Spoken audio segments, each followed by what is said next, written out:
প্রতিদিনের বইমেলা।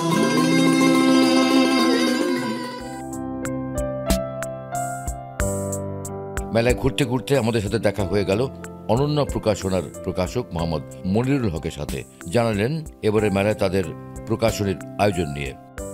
আমরা যখন প্রকাশনা আমি শুরু করি তখন থেকে বইমেলায় অংশগ্রহণ করি।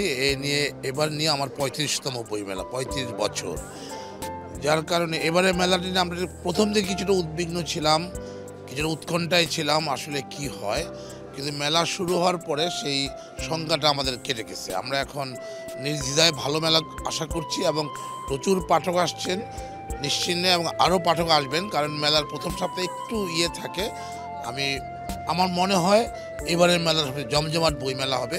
এটা সবসময় আমরা মনে করি ক্রাইসিসের পরে যখন কিছু হয়, তাই একটু মুক্ত বাতাসে এবারের মেলাটাকে আমরা পাচ্ছি। এবার আমাদের অনেকগুলো উল্লেখযোগ্য প্রকাশনা আছে, যার মধ্যে মহিউদ্দিন আহমেদের খালেদা জিয়ার উপরে একটি বড় আকারের বই, খালেদা, বইটার নামই শুধু খালেদা। তারপরে হচ্ছে এই যে আমাদের যে আন্দোলন হলো জুলাই অগাস্টের যে আন্দোলন, সেই আন্দোলনের উপরে একটি বই গ্রাফিতি, যেগুলো ছেলেমেয়েরা যে ছবি এঁকেছে ওইটাকে নিয়ে আমরা নাম দিই দ্রোহের গ্রাফিতি, এবং এটা বিষয়ভিত্তিক ভাগ করা আছে কোন জেলায় কোনটা কি হয়েছে।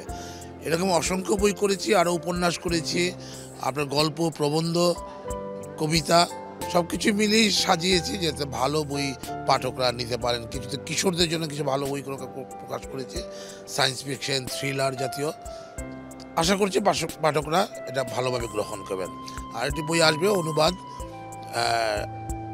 ডক্টর মোহাম্মদ ইউনুসের 3-0 বাংলা অনুবাদ 3 শূন্যের পৃথিবী। এটাও হয়তো শুক্রবারই আসবে।